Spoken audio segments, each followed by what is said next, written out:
Hello everybody, this is Dr. Kevin Connors again. Today we're going to talk about intestinal parasites. Now I do realize that this can be a hot topic in functional medicine circles. Everybody's got parasites, and you'd have to be careful with this because just because you have GI symptoms does not mean you have parasites. And you may have GI symptoms and then jump right to doing a stool sample parasitology test and it shows positive parasites, and then you account for all your GI symptoms to be due to those parasites. I'm going to warn you against that because usually that's not the case. A lot of people have parasites and they don't need to treat them. Now I do want to address this because if you've treated other things in your gut, you dealt with the hypochlorhydria, you dealt with the leaky gut issues, you dealt with the digestive abnormalities that have led to issues with your 7 phases of detoxification, you're using binders, you're clearing your stool, and you're still having issues, then you want to look at parasitology. Most commonly, it's a microbiota disturbance, it's a SIBO issue before it's worms, okay? But I'm not saying that it can't be. I've seen cases of parasites throughout the history of my practice. I remember one gal came in with chronic migraines. Well, we tested her out with kinesiology, first tested out as trichinosis. Trichinosis is what you get from raw pork. It's like, this cannot be. I tested her multiple times, put her on a supplement. It was actually Paraclear that we used to try to knock that down. Sure enough, as we dug deeper into her history, she said, oh my gosh, I never put these two things together, but this all started after our trip to Mexico 9 months ago, and we ate from a street vendor. I don't remember the whole history, but literally it knocked her migraines out, took care of them within a week or so. So they can be persistent, they can be a problem. Of course, in that case, it wasn't intestinal, it was systemic parasites. And parasites in the brain, going systemically, are not that uncommon.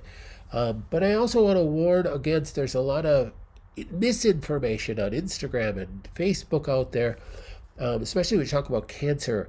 And I tell you how many people that I've spoken to that think, oh, all cancer is caused from parasites. That is just not true. So whenever you heard the all this, all cancer, all people with this should do this, you have to put up a red flag. Not that it's something of that nature might not have some truth to it, but you do have to put up a red flag. Never is all of anything something. You do want to investigate things individually. So I think it's important to test for parasites, but it should be a later stage that you test for. So I just want to put that little caveat out there. So risk factors for intestinal parasites. There's a lot of them. And, if you're exposed to farm animals, you're living outside, you have pets, your dog licks your kid's face, you're going to have parasitic infections that enter your body. And remember, I said the best proof and protection against orally entering parasites, meaning you're getting them from your food, you're getting them from your animal licking your face, you're getting them from you're touching your barnyard animals and their feces, and then you're putting your fingers to your mouth, or you're touching your food and then it's going into your mouth. The best protection against orally based parasites that are entering through your mouth, is a healthy hydrochloric acid production in your stomach. You need to go back and listen to the HCl videos. So that is so paramount. That's why I say I don't think you have any business in testing for intestinal parasites until you've dealt with some of the upstream digestive issues first. Okay, that's just my little another caveat. So foreign travel, like my example of the gal who didn't even put 2 and 2 together, her migraines, how could that be parasites? I'm not throwing up, I don't have digestive issues, and then put it all together when I stated that it could be from undercooked pork. Drinking untreated water or, that isn't sanitary. Giardia, common parasite that you see with hikers, people in the wild. Consumption of raw meat and fish. Hey, I love sushi. Better be taking some HCl zyme or clear digestine when I'm eating sushi, because you want to make sure that your HCl in your stomach is, high concentration, very low pH in your stomach, so you're killing anything that you're getting from that. There's different types of parasites that end up creating problems. The most common parasite, which really isn't a parasite, it's a bacterial infection, would be H. pylori. And then there's different signs of parasite infections.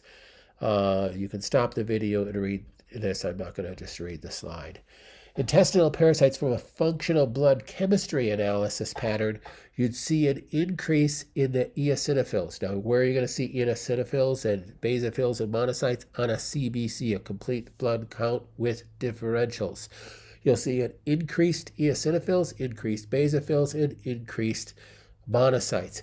If you see this pattern with a patient, then it may be a good idea, if you haven't addressed all the things that I've already mentioned in this video, maybe a good idea to do a comprehensive stool analysis test with parasitology.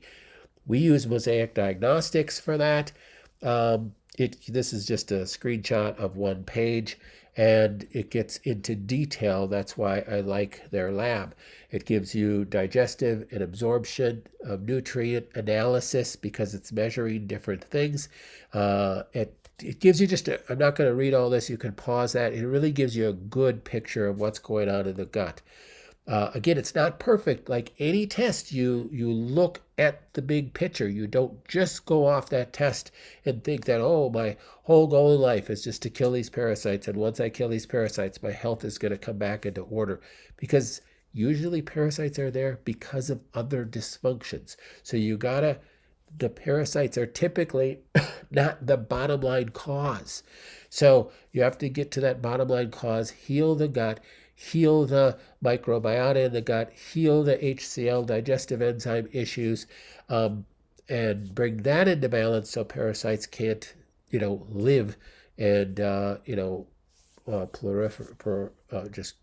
grow like crazy in your gut when you have a healthy gut. So we're going to work on those things as well. So continue to study, continue to learn, and again, you can make an appointment if you need to, and we can go over this individually. All right, thanks. God bless. Bye.